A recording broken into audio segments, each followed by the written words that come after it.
सुनो जी, तुम्हारे पित्ताशय की पथरी के ऑपरेशन के 3 लाख रुपए बहुत ज्यादा हैं। क्या तुम बस दवा खाकर काम नहीं चला सकती? मेरे शरीर पर छुरी चलाने के लिए पैसों की बात आते ही कंजूस पति की जान निकल जाती थी, लेकिन उसी पति के क्रेडिट कार्ड स्टेटमेंट से एक रात के 80 लाख रुपए के होटल बिल का मैसेज टन से मेरे फोन पर आया। जानो, ये होटल कितना शानदार है, तुम बेस्ट हो। राजेश, अपनी प्रेमिका के साथ शानदार छुट्टियों पर लाखों रुपए उड़ाने वाला पति। जिस पल धोखे के एहसास से मेरी सांसें रुक गईं, उसी पल मेरे घर की दरवाजे की घंटी बजी। आप राजेश कुमार की पत्नी हैं, है ना? आपका पति इस वक्त मेरी बहू के साथ रंगरलियां मना रहा है। दरवाजे पर कोई और नहीं बल्कि मेरे पति की प्रेमिका की सास खड़ी थीं। मेरी जिंदगी के सबसे बुरे दिन पर शुरू हुई 2 औरतों की शानदार और दर्दनाक बदले की कहानी।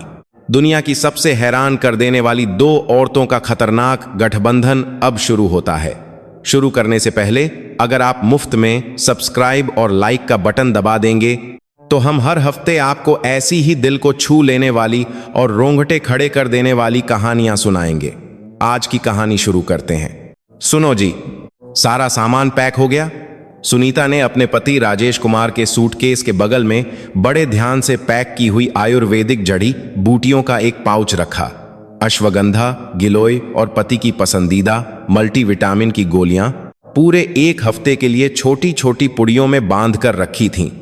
राजेश लिविंग रूम में शीशे के सामने खड़े होकर अपनी टाई बांध रहा था। हाँ, बस हो ही गया है, कंपनी का वर्कशॉप ही तो है, कुछ खास नहीं होगा। राजेश के होठों पर एक अजीब सी मुस्कान थी, जैसे वह किसी रोमांचक चीज का इंतजार कर रहा हो। सुनीता ने अपने पति के उत्साहित चेहरे को देखकर सोचा, अजीब बात है, जब भी कंपनी के काम से बाहर जाते हैं तो हमेशा मुंह फुलाए रहते थे, आज इतने खुश क्यों हैं? ये भी रख लीजिए, आपकी सेहत का ध्यान रखने के लिए मैंने रोज के हिसाब से पैक कर दिया है। सुनीता ने जड़ी बूटियों का पाउच उठाया तो राजेश ने चिढ़कर मुंह फेर लिया। अरे, इन सब की जरूरत नहीं है, बेकार में सामान भारी होगा। राजेश ने पाउच को बेमन से सूटकेस के एक कोने में ठूंस दिया, जैसे सुनीता की मेहनत और प्यार की उसे कोई परवाह ही ना हो। लेकिन आपकी सेहत कमजोर हो रही है, कहा ना नहीं चाहिए, मुझे देर हो रही है। राजेश ने घड़ी देखते हुए जल्दी से सूट के खींचकर दरवाजे की ओर बढ़ा। सुनीता उसके पीछे पीछे गई और उसका कोट ठीक करने की कोशिश की, लेकिन राजेश तब तक जूते पहन चुका था। अपना ध्यान रखिएगा और फोन करते रहिएगा, सुनीता ने दरवाजे पर खड़े होकर पति को विदा करते हुए कहा।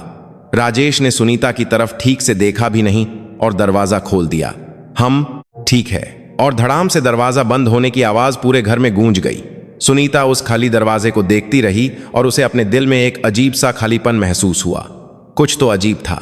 पति जब भी टूर पर जाता था तो हमेशा चिढ़ा रहता था और कहता था कि घर पर आराम करना चाहता है, पर आज इतनी जल्दी में क्यों था? सुनीता लिविंग रूम में लौट आई और पति की अलमारी ठीक करने लगी। राजेश की पहनी हुई शर्ट और मोज़ों को तह करके रखने लगी।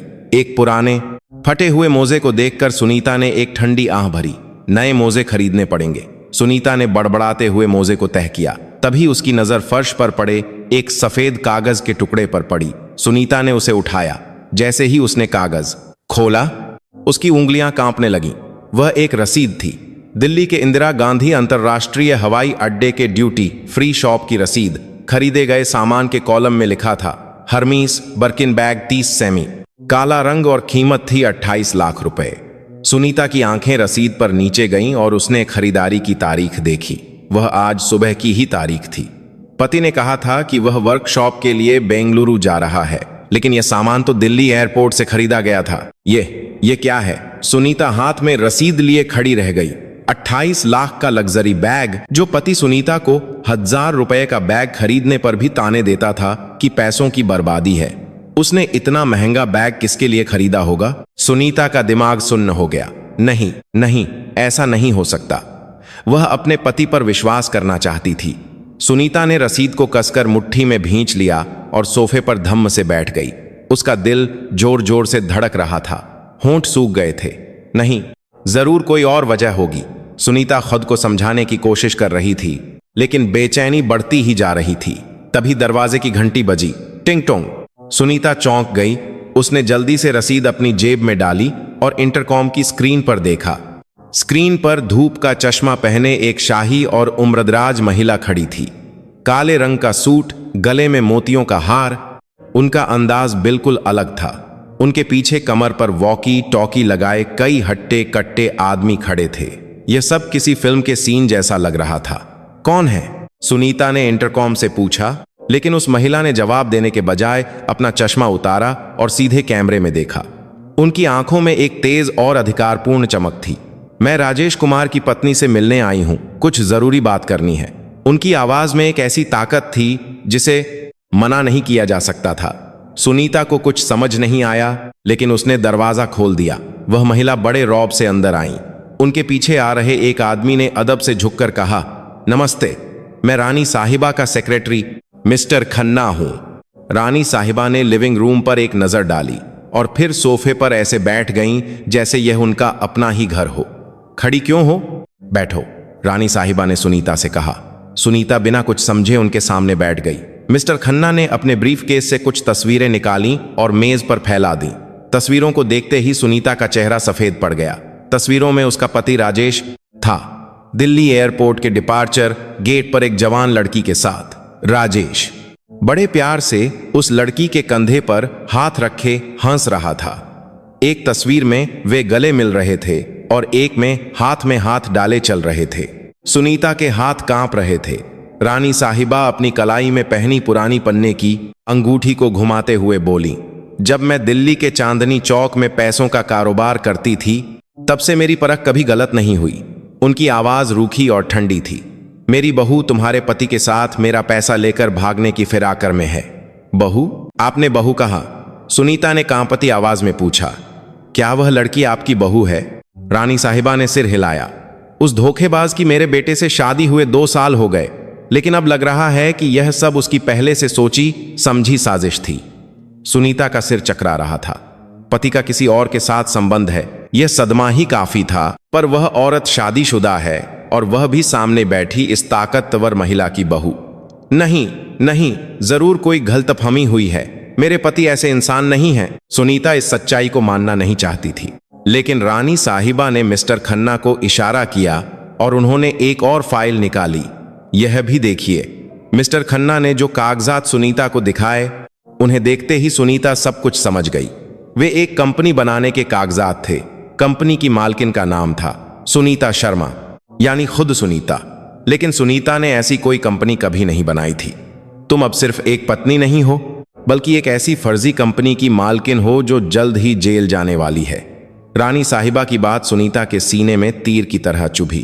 तुम्हें पता भी है इस कंपनी के खाते में अब तक कितने पैसे आ चुके हैं, और सब तुम्हारे नाम पर है। सुनीता की दुनिया जैसे ढह गई। पति का धोखा, उसके नाम का गलत इस्तेमाल और एक ऐसी कंपनी की फर्जी मालकिन जिसके बारे में उसे पता भी नहीं। यह सब कैसे हो सकता था? लेकिन अभी भी देर नहीं हुई है। रानी साहिबा आगे झुकते हुए बोली, उस खाते से पैसे निकालने के लिए तुम्हारे बायोमेट्रिक ऑथेंटिकेशन की जरूरत है, तुम्हारे फिंगरप्रिंट की। रानी साहिबा की आंखें चमक उठीं। अभी मेरे साथ चलो, मैं तुम्हें बदला लेने का मौका भी दूंगी और एक नई जिंदगी भी। सुनीता ने मेज पर रखी अपनी फैमिली फोटो की तरफ देखा।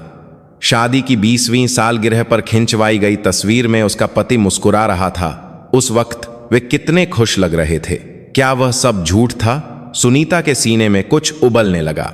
धोखा, गुस्सा और निराशा सब एक साथ उमड़ पड़े।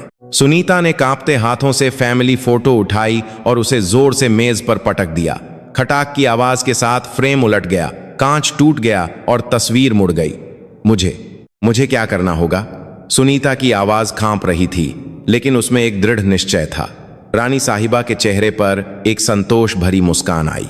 चलो और अपनी आंखों से देखो उस घर की सच्चाई जिसे बचाने के लिए तुमने अपनी जान लगा दी। रानी साहिबा सोफे से उठीं और सुनीता की ओर अपना हाथ बढ़ाया। सुनीता ने अपना एप्रन उतारा और उसे कुर्सी पर फेंक दिया। 20 सालों से हर रोज पहना जाने वाला वह एप्रन आज एक भारी जंजीर जैसा लग रहा था। सुनीता ने कांपती लेकिन दृढ़ नजरों से रानी साहिबा को देखा और फिर वह रानी साहिबा के पीछे पीछे घर से बाहर निकल गई। जैसे ही दरवाजा बंद हुआ, सुनीता की पुरानी जिंदगी भी हमेशा के लिए खत्म हो गई। रानी साहिबा की काली मर्सिडीज एयरपोर्ट की ओर जाने वाले हाईवे पर दौड़ रही थी। सुनीता पिछली सीट पर बैठी बाहर देख रही थी। उसे अब भी यकीन नहीं हो रहा था। कुछ घंटे पहले तक वह एक आम गृहिणी थी और अब वह इस अजीब स्थिति में थी। आगे की सीट पर बैठे मिस्टर खन्ना ने रानी साहिबा को रिपोर्ट दी। मैडम, उदयपुर में हमारी होटल की सिक्योरिटी टीम का फोन आया था। मिस्टर खन्ना ने वॉकी टॉकी पर मिली जानकारी को शांत भाव से बताया। सूट नंबर 1205 में निगरानी कैमरे और सुनने वाले उपकरण लगाने का काम पूरा हो गया है। रानी साहिबा ने सिर हिलाया और संतुष्टि से कहा, आखिर मेरा होटल है, काम तो तेजी से होगा ही। सुनीता यह सुनकर चौंक गई। यह होटल आपका है? दक्षिण पूर्व एशिया में मेरे कुछ होटल हैं, उनमें से एक वही है जहां वे दोनों रुकने वाले हैं। रानी साहिबा की आवाज में एक ठंडा गुस्सा था। मिस्टर खन्ना ने एक टैबलेट पीसी सुनीता को देते हुए कहा, यह राजेश कुमार की बुकिंग की जानकारी है, देख लीजिए। सुनीता ने कांपते हाथों से टैबलेट लिया। स्क्रीन पर राजेश की बुकिंग की पूरी जानकारी थी। कमरे का नाम रॉयल स्वीट, एक रात का किराया 80 लाख रुपए, रुकने की अवधि 3 रात 4 दिन, कुल रकम 11.4 लाख रुपए। सुनीता की आंखें कहीमत पर जाकर टिक गईं। 1 रात का 3.8 लाख। सुनीता ने अपने होंठ भींच लिए और उसे पिछला साल याद आ गया, जब उसे पित्ताशय की पथरी के दर्द की वजह से इमरजेंसी में भर्ती कराया गया था। तब राजेश ने कहा था, ऑपरेशन का खर्च 3 लाख रुपए आएगा, यह बहुत ज्यादा है, कोई सस्ता अस्पताल देखो। उस वक्त राजेश अपनी पत्नी के ऑपरेशन के लिए पैसे खर्च करने में आनाकानी कर रहा था और आज अपनी प्रेमिका के साथ घूमने के लिए 1 रात के 80 लाख रुपए खर्च कर रहा था। सुनीता का सीना भारी हो गया। ऐसा लगा जैसे किसी ने उसका गला घोंट दिया हो। 20 साल तक मैं उसके लिए क्या थी? सुनीता ने मन ही मन सोचा। दिन भर घर के कामों में लगी रहने वाली, एक रुपया बचाने वाली सुनीता को आज खुद पर तरस आ रहा था। हम एयरपोर्ट पहुंच गए हैं। मिस्टर खन्ना की आवाज से सुनीता होश में आई। यह दिल्ली का आम एयरपोर्ट नहीं, बल्कि एक प्राइवेट हवाई पट्टी थी। रानी साहिबा का प्राइवेट जेट तैयार खड़ा था। सफेद रंग का छोटा सा जेट जिस पर सुनहरी धारियां बनी थीं। सुनीता ने ऐसे विमान सिर्फ फिल्मों में देखे थे। सपने में भी नहीं सोचा था कि वह कभी इसमें बैठेगी। विमान में चढ़ते ही सुनीता चमड़े की सीटों की नरमी से हैरान रह गई। एक एयर होस्टेस ने गर्म तौलिया देते हुए अदब से नमस्ते किया। कैप्टन की आवाज गूंजी, रानी साहिबा, हम सबसे छोटे रास्ते से अपनी मंजिल तक पहुंचेंगे। हम राजेश कुमार और उनकी साथी से 2 घंटे पहले पहुंच जाएंगे। सुनीता को यह सब एक सपने जैसा लग रहा था। उड़ान भरने के थोड़ी देर बाद रानी साहिबा सुनीता के बगल में आकर बैठ गईं। रानी साहिबा ने अपने पर्स से एक तस्वीर निकाली। यह मेरा बेटा है, विक्रम। तस्वीर में करीब 45 साल का एक आदमी अस्पताल के बिस्तर पर लेटा था। उसकी आंखें बंद थीं। उसके शरीर से कई मशीनें जुड़ी हुई थीं। उसे देखकर दया आ रही थी। 2 साल पहले एक कार एक्सीडेंट में कोमा में चला गया। रानी साहिबा की आवाज भर्रा गई। मैं जानती थी कि वह बहू सिर्फ पैसों के लिए आई थी, लेकिन वह मेरे बेटे की देखभाल करने का नाटक करती थी, इसलिए मैंने उसे कुछ नहीं कहा। रानी साहिबा बोलते बोलते रुक गईं। तभी सुनीता ने देखा कि रानी साहिबा के हाथ हल्के हल्के कांप रहे थे। सुनीता ने चुपके से रानी साहिबा का कांपता हुआ हाथ पकड़ लिया। मैडम, आपने बहुत कुछ सहा है। सुनीता की आवाज में सच्ची हमदर्दी थी। मैंने भी अपने पति पर भरोसा किया था, लेकिन उसने मेरा इतना बड़ा फायदा उठाया। दोनों औरतों ने एक दूसरे का हाथ थाम लिया। उनकी उम्र और हालात अलग थे, लेकिन सबसे भरोसेमंद इंसान से धोखा खाने का दर्द एक जैसा था। रानी साहिबा ने सुनीता का हाथ कसकर पकड़ते हुए कहा, अगर हम साथ मिल जाएं, तो हम उनसे बदला जरूर ले सकती हैं। सुनीता ने रानी साहिबा की आंखों में एक मजबूत इरादा देखा। साथ ही उसे अपने अंदर भी एक आग सी महसूस हुई। अब और चुपचाप सहने का वक्त खत्म हो गया था। कुछ घंटों बाद विमान उदयपुर के एक एयरपोर्ट पर उतरा। हवाई पट्टी पर पहले से ही एक लिमोजीन खड़ी थी। सुनीता और रानी साहिबा जल्दी से एयरपोर्ट से निकलकर गाड़ी में बैठ गईं। मिस्टर खन्ना ने आगे की सीट से रिपोर्ट दी, राजेश कुमार और उनकी साथी 30 मिनट में पहुंचने वाले हैं। होटल पहुंचने में 25 मिनट लगेंगे। रानी साहिबा ने घड़ी देखकर सिर हिलाया, बस जरा सा ही फर्क है, जल्दी करो। जब लिमोजीन होटल पहुंची तो सूरज ढल रहा था। यह एक आलीशान रिजॉर्ट होटल था। खजूर के पेड़ों से घिरा प्रवेश द्वार और शानदार फव्वारे मन मोह रहे थे। सुनीता ने इतना आलीशान होटल पहली बार देखा था। रानी साहिबा के साथ वह लिफ्ट से 12वीं मंजिल पर गईं। कमरा नंबर 1204 जो उनका कंट्रोल रूम था। यह कमरा 1205 के ठीक बगल में था। कमरे के अंदर कई मॉनिटर लगे हुए थे। होटल का सिक्योरिटी चीफ पहले से ही इंतजार कर रहा था। मैडम, सारी तैयारी हो गई है। मॉनिटर की स्क्रीन पर स्वीट नंबर 1205 के अलग अलग हिस्से लाइव दिख रहे थे। लिविंग रूम, बेडरूम, बाथरूम, सब कुछ साफ नजर आ रहा था। सुनीता मॉनिटर को देखकर घबरा रही थी। जल्द ही वह अपने पति की असलियत देखने वाली थी। तभी लिफ्ट के आने की आवाज आई। वे आ गए, रानी साहिबा ने धीरे से कहा। मॉनिटर पर सबसे पहले प्रिया प्रेमिका दिखाई दी। वह करीब 35-36 साल की लग रही थी। उसका कद छोटा था लेकिन शरीर सुडौल था और उसने गहरा मेकअप किया हुआ था। प्रिया ने कमरे में आते ही अपना बैग बिस्तर पर फेंका और लिविंग रूम में आ गई। फिर उसने अपने सूटकेस की गहराई से एक छोटी सी शीशी निकाली। शीशी के अंदर कोई अनजान तरल पदार्थ था। वह क्या है? सुनीता ने पूछा तो रानी साहिबा का चेहरा सख्त हो गया। प्रिया ने मेज पर रखी वेलकम वाइन को एक गिलास में डाला। फिर उसने शीशी का ढक्कन खोला और उस तरल की कुछ बूंदें वाइन के गिलास में टपका दी। वह तरल वाइन में घुल गया। तभी राजेश दरवाजा खोलकर अंदर आया। सुनीता ने मॉनिटर पर अपने पति को देखकर अपनी मुट्ठियां भींच लीं। राजेश वैसा बिल्कुल नहीं लग रहा था जैसा वह घर पर दिखता था। उसके चेहरे पर एक चमकदार मुस्कान थी और उसकी चाल में एक अजीब सी खुदुशी थी। ऐसा चेहरा सुनीता ने 20 साल में कभी नहीं देखा था। ओ, कॉम्प्लीमेंट्री वाइन, राजेश ने मेज पर रखे वाइन के गिलास को देखकर कहा। प्रिया ने एक रहस्यमयी मुस्कान के साथ गिलास राजेश को दिया। डार्लिंग, हमारे प्यार के नाम।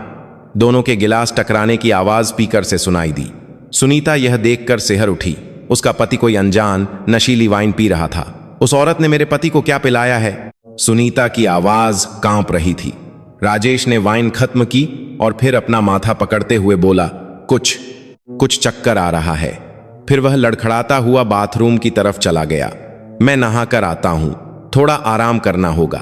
राजेश की आवाज लड़खड़ा रही थी। जैसे ही राजेश बाथरूम में गया, प्रिया ने तुरंत अपना फोन निकाला। वह किसी को मैसेज करने लगी। सुनीता ने मिस्टर खन्ना से कहा, जूम करके फोन की स्क्रीन दिखाइए प्लीज। मिस्टर खन्ना ने मॉनिटर को एडजस्ट किया और प्रिया के फोन की स्क्रीन बड़ी हो गई। मैसेज साफ दिख रहा था। पहला चरण पूरा, टारगेट बेहोश होना शुरू हो गया है। दूसरा चरण कल रात को होगा। सारी तैयारी पूरी होने पर बताऊंगी। सुनीता उस मैसेज को पढ़कर डर गई। पहला चरण, दूसरा चरण, इसका मतलब क्या था? रोने का वक्त नहीं है, सुनीता ने खुद से कहा। स्क्रीन पर उसका पति अब भी दूसरी औरत के साथ था, लेकिन अब सुनीता को दुख नहीं हो रहा था। उसे अब ठंडे दिमाग से काम लेना था। सबूत इकट्ठा करना और सच्चाई सामने लाना, यही अब उसका मकसद था। रानी साहिबा सुनीता के इस बदले हुए रूप को देखकर खरुश हुई। हाँ, यही करना है। भावनाओं में मत बहो, बस ठंडे दिमाग से सबूत इकट्ठा करो। सुनीता ने सिर हिलाया और फिर से मॉनिटर की ओर देखने लगी। यह तो बस शुरुआत थी। रात गहरी होते ही होटल का कमरा नंबर 1205 शांत हो गया। मॉनिटर पर राजेश बिस्तर पर गहरी नींद में सो रहा था। शायद वाइन की वजह से वह खर्राटे ले रहा था और पूरी तरह बेहोश था। सुनीता अपने पति को इस हाल में देखकर अजीब महसूस कर रही थी। 20 साल तक एक ही बिस्तर पर सोने के बावजूद उसने अपने पति को इतने सुकून से सोते कभी नहीं देखा था। प्रिया ने जब देख लिया कि राजेश सो चुका है तो वह अपने सूटकेस के पास गई। उसने सूटकेस की गहराई से एक और दवा की शीशी निकाली, ढक्कन खोला, मुट्ठी भर गोलियां अपनी हथेली पर निकाली और बिना पानी के एक ही बार में निगल गईं, जैसे यह उसके लिए कोई आम बात हो। ये क्या है? रानी साहिबा की आवाज कांप उठी। कंट्रोल रूम में अचानक सन्नाटा छा गया। सुनीता ने जल्दी से रिकॉर्डिंग का बटन दोबारा चेक किया। लाल बत्ती जल रही थी। यह देखकर उसने राहत की सांस ली। रिकॉर्डिंग हो रही है, यह एक पक्का सबूत होगा। सुनीता के हाथ अब भी कांप रहे थे, लेकिन उसकी आवाज में दृढ़ता थी। थोड़ी देर बाद प्रिया ने आंखें बंद की और फिर एक अजीब सी हंसी हंसी। उसने अपना फोन उठाया और किसी को कॉल किया। उसने स्पीकर पर बात की, इसीलिए दूसरी तरफ की आवाज भी सुनाई दे रही थी। क्या हुआ? एक भारी और रूखी मर्दाना आवाज थी। पहला चरण पूरा हो गया। वह बेवकूफ पूरी तरह बेहोश है। प्रिया ने राजेश की ओर देखकर मजाकर उड़ाते हुए कहा। लेकिन रानी साहिबा के बेटे का क्या हुआ? दूसरी तरफ से पूछा गया। प्रिया ने धीरे से जवाब दिया, आज रात उसका काम तमाम कर दूंगी, हार्ट अटैक का बहाना बनाकर। यह सुनते ही रानी साहिबा का चेहरा सफेद पड़ गया। क्या?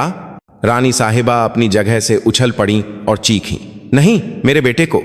रानी साहिबा सदमे से जमीन पर गिर गईं और फूट फूट कर रोने लगीं। मेरे बेटे को, वे मेरे बेटे को मारना चाहते हैं। सुनीता ने भागने की कोशिश कर रही रानी साहिबा को पूरी ताकत से रोका। मैडम, नहीं, अभी नहीं। सुनीता ने रानी साहिबा का हाथ पकड़कर कहा, अगर आप अभी गईं तो हम सब कुछ खो देंगे। हमें पक्के सबूतों के साथ उन्हें कानून के हवाले करना होगा। सुनीता की आवाज में एक बेचैनी थी। रानी साहिबा सुनीता के गले लगकर सिसकने लगीं। मैं कितनी बेवकूफ थी। वह सिर्फ पैसों के पीछे नहीं थी। रानी साहिबा के कंधे बुरी तरह कांप रहे थे। अपनी पूरी जिंदगी मजबूती से जीने वाली वह औरत आज पहली बार टूट गई थी। सुनीता ने रानी साहिबा को संभालते हुए मिस्टर खन्ना को इशारा किया।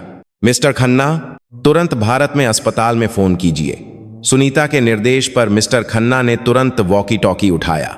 रानी साहिबा के बेटे को तुरंत विप सिक्योरिटी वार्ड में शिफ्ट करो और देखभाल करने वाले को भी तुरंत बदलो। मिस्टर खन्ना की आवाज तेजी से गूंजी। कुछ मिनट बाद भारत से फोन आया। सर, विक्रम सर को सुरक्षित सिक्योरिटी वार्ड में पहुंचा दिया गया है। संदिग्ध देखभाल करने वाले को हमारी टीम ने पकड़ लिया है। मिस्टर खन्ना की रिपोर्ट सुनकर रानी साहिबा को कुछ राहत मिली। शुक्रिया, तुम्हारा बहुत बहुत शुक्रिया। रानी साहिबा ने सुनीता का हाथ कसकर पकड़ लिया। उधर मॉनिटर पर प्रिया अब पूरी तरह नशे में थी। वह लड़खड़ाते हुए ड्रेसिंग टेबल तक गई और खाली दवा की शीशी को फेंक दिया। फिर वह सोफे पर गिरकर सो गई। उसके होठों पर अब भी वही अजीब मुस्कान थी। यही मौका है, सुनीता ने मिस्टर खन्ना को देखकर कहा। होटल की सिक्योरिटी टीम को फोन कीजिए। कहिए कि अवैध नशीली दवाओं के सेवन का शक है और इमरजेंसी की स्थिति है। दरवाजा जबरदस्ती खोलने की इजाजत लीजिए। सुनीता की सूझबूझ काम आई। मिस्टर खन्ना ने तुरंत होटल सिक्योरिटी चीफ को फोन किया। इमरजेंसी है, कमरा नंबर 1205 से संदिग्ध नशीली दवाओं के सेवन का पता चला है। जब मिस्टर खन्ना बात कर रहे थे, सुनीता का दिल जोर जोर से धड़क रहा था। होटल के नियमों के अनुसार हम दरवाजा जबरदस्ती खोलने की इजाजत चाहते हैं। थोड़ी देर बाद इजाजत मिल गई। सिक्योरिटी टीम के साथ 1205 के दरवाजे पर खड़ी सुनीता ने एक गहरी सांस ली। कार्ड की से दरवाजा खुलते ही धीमी रोशनी में राजेश और प्रिया दिखाई दिए। दोनों गहरी नींद में थे। सुनीता चुपचाप ड्रेसिंग टेबल के पास गई और दवा की शीशी को एक प्लास्टिक बैग में डाल दिया। उसने ध्यान रखा कि सबूत को कोई नुकसान न पहुंचे। सिक्योरिटी टीम के इशारे पर सुनीता ने सिर हिलाया। वे सब चुपचाप कमरे से बाहर निकल आए। दरवाजा बंद होने की भी आवाज नहीं आई। बाहर आकर सुनीता के हाथ में एक एंटाइडेंडर सबूत था। इससे वे दोनों कल पार्टी में अपनी जिंदगी का सबसे बुरा दिन देखेंगे। सुनीता ने सबूत रानी साहिबा को देते हुए कहा। रानी साहिबा ने उस छोटे से सबूत को हाथ में लिया और उनकी आंखों की चमक बदल गई। दुख अब गुस्से में और गुस्सा बदले की आग में बदल चुका था। कल सब कुछ खत्म हो जाएगा। रानी साहिबा की आवाज में एक ठंडा संकल्प था। सुनीता ने भी सिर हिलाया और अपनी मुट्ठी भींच ली। एक लंबी रात बीत रही थी, लेकिन असली लड़ाई तो अब शुरू होनी थी। सुबह के 5 बज रहे थे। सुनीता कंट्रोल रूम में रात भर जागी थी। खिड़की के बाहर उदयपुर की शांत झील दिख रही थी, लेकिन उसका मन बेचैन था। रानी साहिबा सोफे पर ही सो गई थीं, लेकिन फोन की घंटी से उनकी नींद खुल गई। मिस्टर खन्ना ने फोन उठाया और रानी साहिबा को रिपोर्ट दी। मैडम, हमारी हॉस्पिटल की लैब से फोन है। रानी साहिबा की आंखें खुल गईं। क्या सैंपल की रिपोर्ट आ गई? जी, प्रिया के इस्तेमाल किए गए सैंपल में एक जानलेवा और अवैध ड्रग के अंश पाए गए हैं। यह सुनकर रानी साहिबा ने एक गहरी सांस ली। मुझे यही शक था। सुनीता यह सुनकर सिहर उठी। उसे यकीन नहीं हो रहा था कि उसका पति इतने के खतरनाक अपराधी के साथ था। रानी साहिबा अपनी जगह से उठीं और सुनीता को देखा। अब सारी तैयारी पूरी हो गई है। उनकी आवाज में दृढ़ता थी। चलो, अब असली खेल शुरू होगा। मेरे साथ आओ। सुनीता रानी साहिबा के पीछे लिफ्ट में गई। वे सबसे ऊपर की मंजिल पेंट हाउस में पहुंचे। पेंट हाउस सुनीता की कल्पना से भी ज्यादा आलीशान था। जमीन से छत तक की खिड़कियों से पूरा शहर और झील नजर आ रही थी। रानी साहिबा सुनीता को ड्रेसिंग रूम में ले गईं। अलमारियां दुनिया के सबसे महंगे डिजाइनर कपड़ों और ड्रेसेस से भरी थीं। वह पुरानी, सब कुछ सहने वाली सुनीता अब मर चुकी है। रानी साहिबा ने दराज से एक कैंची निकालते हुए कहा, अब तुम एक जज के रूप में नया जन्म लोगी। सुनीता ने कैंची ली और आईने के सामने खड़ी हो गई। आईने में उसे अपना थका हुआ, बेबस चेहरा दिख रहा था। 20 सालों से कसकर बांधे हुए उसके लंबे बाल बेजान लग रहे थे। सुनीता ने उन बालों को देखते हुए पुराने दिन याद किए। पति कहता था कि उसे लंबे बाल पसंद हैं, मेकअप मत करो, सादा रहो। सब झूठ था। सुनीता ने बड़बड़ाते हुए कैंची उठाई और फिर एक ही झटके में उसने अपने कसकर बौंधे बालों को काट दिया। लंबे बाल जमीन पर गिर पड़े। सुनीता की आंखों में आंसू थे, लेकिन इस बार उसने उन्हें बहने नहीं दिया, बल्कि पी गई। बहुत अच्छे, रानी साहिबा ने सुनीता के कंधे पर हाथ रखते हुए कहा। तभी ड्रेसिंग रूम का दरवाजा खुला और कई स्टाइलिस्ट अंदर आए। मैडम ने हमें बुलाया था। स्टाइलिस्टों ने सुनीता को एक कुर्सी पर बिठाया और अपना काम शुरू कर दिया। 1 घंटे बाद आईने के सामने खड़ी सुनीता खुद को देखकर हैरान रह गई। स्टाइलिश बॉब, कट बॉल, हल्का लेकिन प्रभावशाली मेकअप, गहरे नीले रंग का पावर सूट सुनीता के व्यक्तित्व को एक नई ऊंचाई दे रहा था। अब वह किसी की पत्नी नहीं, बल्कि एक ताकतवर लीडर लग रही थी। क्या यह सच में मैं हूं? सुनीता ने खुद से कहा। रानी साहिबा ने संतुष्टि से सुनीता को देखा। यह तुम्हारा असली रूप है। रानी साहिबा अपनी तिजोरी के पास गईं और एक छोटा सा बक्सा निकाला। बक्से में एक हीरे का ब्रोच था। रानी साहिबा ने वह ब्रोच सुनीता के सूट पर खुद लगाया। यह इस बात का निशान है कि तुम मेरी प्रतिनिधि हो। रानी साहिबा की आवाज गंभीर थी। अब तुम्हें कोई नहीं रोक सकता। पूरे आत्मविश्वास के साथ जाओ। ब्रोच रोशनी में चमक उठा। सुनीता को अपने सीने पर एक भारीपन महसूस हुआ। सुनीता ने अपनी अनामिका उंगली में पहनी शादी की अंगूठी को देखा। 20 साल में उसने इसे कभी नहीं उतारा था। उस अंगूठी से राजेश की यादें जुड़ी थीं, लेकिन अब वह जानती थी कि सब कुछ झूठ था। सुनीता ने अंगूठी उतारी और उसे कूड़ेदान में फेंक दिया। छन की एक आवाज आई। रानी साहिबा ने अपनी पुरानी पन्ने की अंगूठी उतारी और सुनीता को दी। अब इसे पहनो। सुनीता ने वह अंगूठी अपनी उंगली में पहन ली। वह बिल्कुल फिट आई। मैं उन्हें उनके किए की सजा जरूर दूंगी। सुनीता की आवाज में एक मजबूत इरादा था। उसी वक्त होटल के बैंक्वेट हॉल में राजेश और प्रिया निवेशकों का स्वागत कर रहे थे। राजेश टक्सीडो पहने, हाथ में शैंपेन का गिलास लिए बहुत खुश लग रहा था। आज से हमारी नई जिंदगी शुरू होगी, राजेश ने प्रिया से फुसफुसाते हुए कहा। अब उस रोने धोने वाली बीवी से हमेशा के लिए छुटकारा। प्रिया ने सिर हिलाया और एक शातिर मुस्कान दी। सुनीता बैंक्वेट हॉल की ओर जाने वाले लंबे गलियारे में चल रही थी। उसकी हाई हील्स की आवाज संगमरमर के फर्श पर गूंज रही थी। उसकी हर चाल बदल चुकी थी। ऐसा लग रहा था जैसे वह अपने हर कदम से उस पुरानी, पति से डरने वाली सुनीता को कुचल रही हो। उसका सिर ऊंचा था और कंधे सीधे। बैंक्वेट हॉल के विशाल दरवाजे के सामने पहुंचकर वह एक पल के लिए रुकी। दिल धड़क रहा था, लेकिन डर नहीं था, बल्कि एक उत्साह था। सुनीता ने एक गहरी सांस ली और अपने कंधे सीधे किए। जैसे ही गार्ड ने दरवाजा खोला, हॉल की चकाचौंध रोशनी बाहर आई। झूमर की चमक के साथ सुनीता की नई जिंदगी शुरू हो चुकी थी। रानी साहिबा पीछे से सुनीता को देख रही थीं। सुनीता को हॉल में जाते देख उनके चेहरे पर एक गर्व भरी मुस्कान आई। जाओ मेरी शेरनी, रानी साहिबा ने धीरे से कहा। जाकर सब कुछ तहस नहस कर दो। रानी साहिबा की आवाज में गर्व और उम्मीद थी। आखिरकार बदले का वक्त शुरू हो चुका था। जैसे ही बैंक्वेट हॉल का दरवाजा खुला, सबकी नजरें दरवाजे पर टिक गईं। जब सुनीता पूरे आत्मविश्वास के साथ अंदर आई, तो हॉल का माहौल एक पल में बदल गया। झूमर की रोशनी उसके हीरे के ब्रोच पर पड़कर चमक रही थी। मंच पर शैंपेन का गिलास हाथ में लिए शेखी बघार रहा राजेश उस करिश्माई औरत को देखकर मुस्कुराया।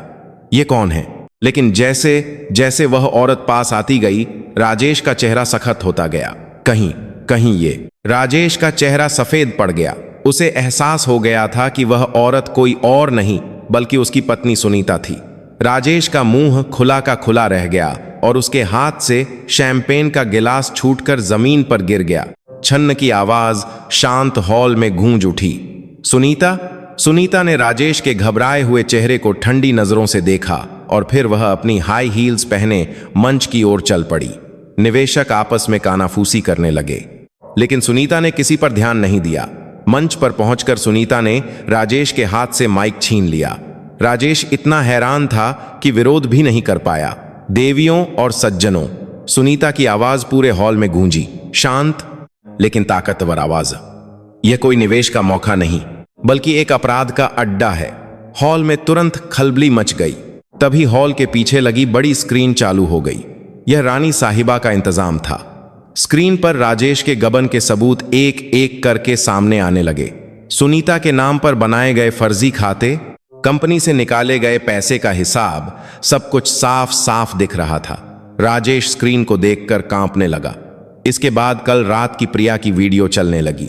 प्रिया का ड्रग्स लेना और फिर हत्या की साजिश रचने वाली फोन कॉल की रिकॉर्डिंग, सब कुछ सार्वजनिक हो गया। रानी साहिबा के बेटे का क्या हुआ?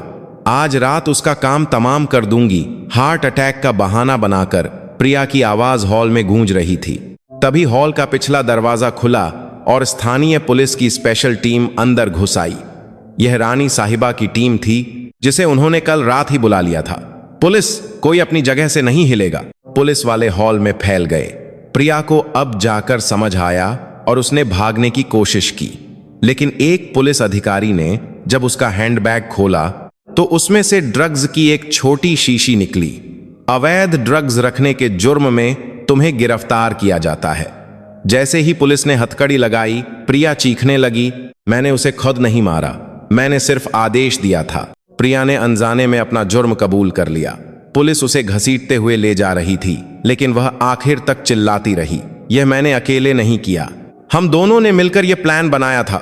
प्रिया की चीखें हॉल में गूंजती रहीं, लेकिन अब बहुत देर हो चुकी थी। निवेशक सदमे में थे। राजेश पुलिस वालों के पैरों में गिरकर गिड़गिड़ाने लगा, मुझे कुछ नहीं पता था, सच में मुझे कुछ नहीं पता था। लेकिन पुलिस अधिकारी ने सिर हिलाया। गबन का मामला भारत के अधिकार क्षेत्र में आता है, इसलिए हम आपको यहां गिरफ्तार नहीं कर सकते। पुलिस अधिकारी ने राजेश को एक कागज देते हुए कहा, हम सिर्फ आपको पेशी का नोटिस दे रहे हैं। राजेश ने राहत की सांस ली और जमीन पर बैठ गया। शुक्र है। लेकिन तभी नाखे लेक नाखे में आतात है। घूर कर देखा, पुलिस चली गई। लेकिन यह मेरा होटल है। रानी साहिबा की आवाज ठंडी थी, निकल जाओ यहां से। रानी साहिबा के इशारे पर सिक्योरिटी गार्ड्स आ गए। हट्टे कट्टे आदमियों ने राजेश की दोनों बाहें पकड़ लीं। रुको, एक मिनट। राजेश ने छटपटाने की कोशिश की, लेकिन कोई फायदा नहीं हुआ। गार्ड्स उसे घसीटते हुए हॉल से बाहर ले गए। सुनीता, राजेश ने सुनीता को देखकर चीखा, मेरी गलती थी, मुझे माफ कर दो। लेकिन सुनीता ने उसकी तरफ देखा तक नहीं। 20 साल का समर्पण जिस पल टूटा, उसी पल सुनीता का दिल पत्थर का हो गया था। गार्ड्स राजेश को होटल के पीछे की गली तक ले गए और उसे जमीन पर फेंक दिया। राजेश बिना जूतों के नंगे पांव वहां से भगा दिया गया। जब राजेश जमीन से उठने की कोशिश कर रहा था तो आने जाने वाले लोग उस पर उंगलियां उठा रहे थे। सुनीता होटल की छत से यह सब देख रही थी। राजेश का पीछे की गली में अकेला और बेबस चलना उसे दिख रहा था। कभी वह उसका पति था, लेकिन अब उसे कोई एहसास नहीं हो रहा था। रानी साहिबा हाथ में शैंपेन का गिलास लिए सुनीता के पास आईं।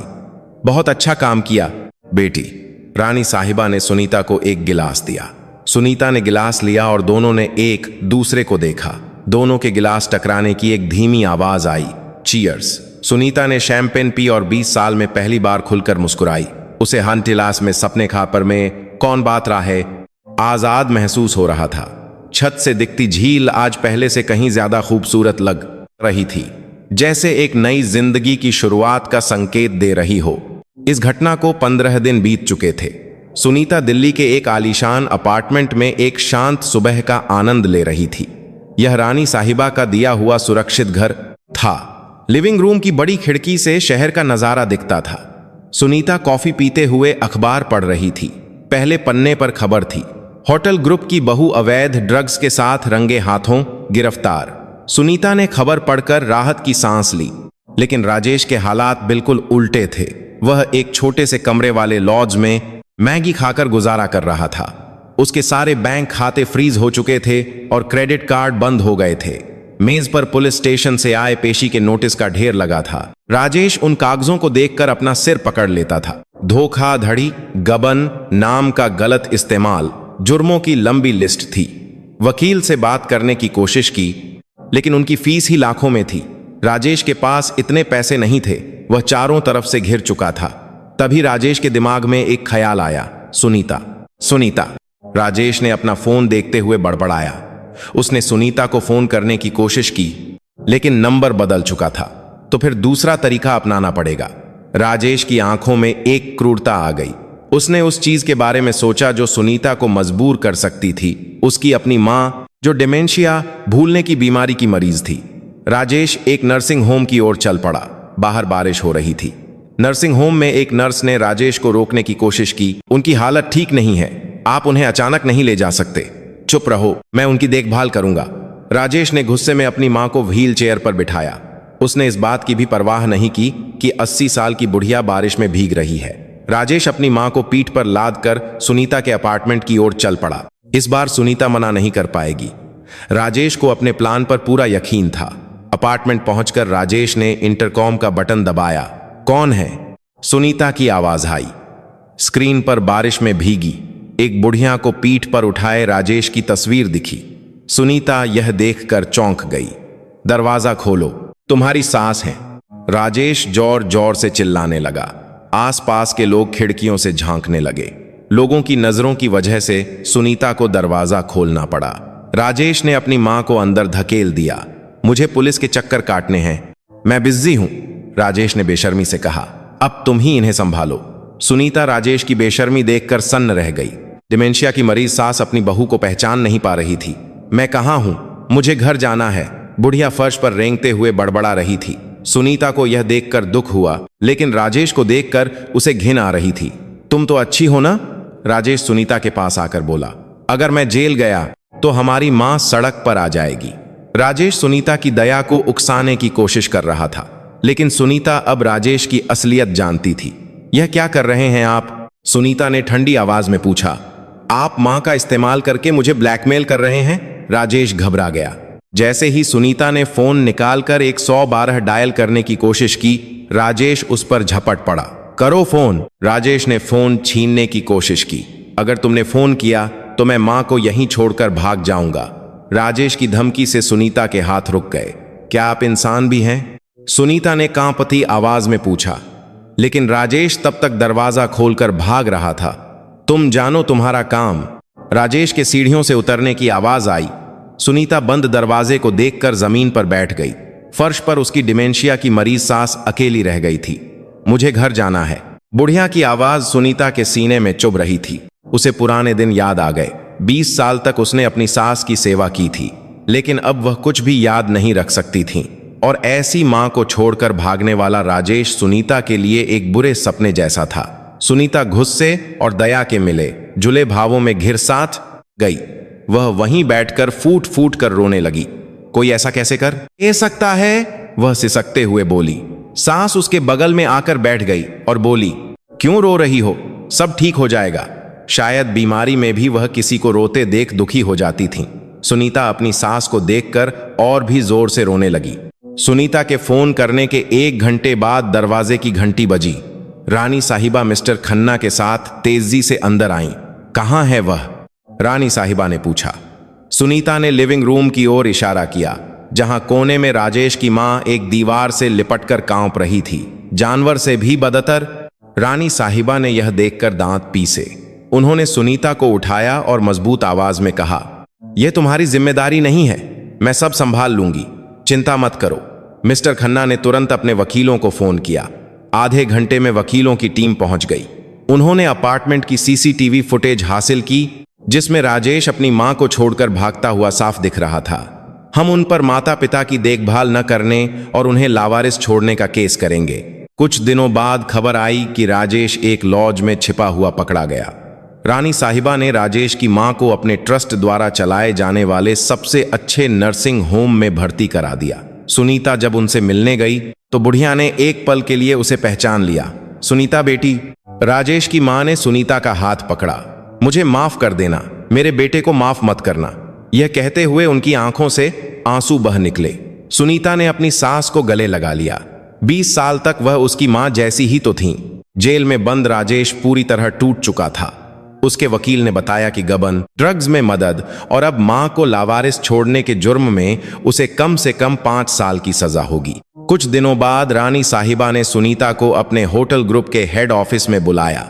उन्होंने सुनीता के सामने कुछ कागज रखे। होटल ग्रुप की उत्तराधिकारी और निदेशक नियुक्ति पत्र, खडून के रिश्तों की कोई जरूरत नहीं। रानी साहिबा ने गंभीरता से कहा, आज से तुम मेरी इकलौती बेटी और वारिस हो। खून से ज्यादा दिल का रिश्ता मजबूत होता है। सुनीता को अपनी आंखों पर यकीन नहीं हुआ। 1 महीने पहले तक जो एक आम गृहिणी थी, आज उसे इतना बड़ा सम्मान मिल रहा था। उसकी आंखों में खुशी के आंसू आ गए। मैडम, रानी साहिबा ने उसे उठाया और गले लगा लिया। तुम पहले से ही मेरी बेटी हो। अब हम मिलकर इस होटल को आगे बढ़ाएंगे। 1 साल बाद जेल में काम करते हुए राजेश बूढ़ा और कमजोर लग रहा था। वह दूसरे कैदियों से डींगे हाँकता था। मैं एक जमाने में चेयरमैन का दामाद था, लेकिन सब उसका मजाक उड़ाते थे। दूसरी ओर महिला जेल की एक कोठरी में प्रिया ड्रग्स न मिलने के कारण तड़प रही थी। दृश्य बदलता है। एक आलीशान ऑफिस में सुनीता शर्मा, एग्जीक्यूटिव डायरेक्टर की नेमप्लेट रखी है। सुनीता एक शानदार सूट पहने फाइलों पर दस्तखत कर रही है।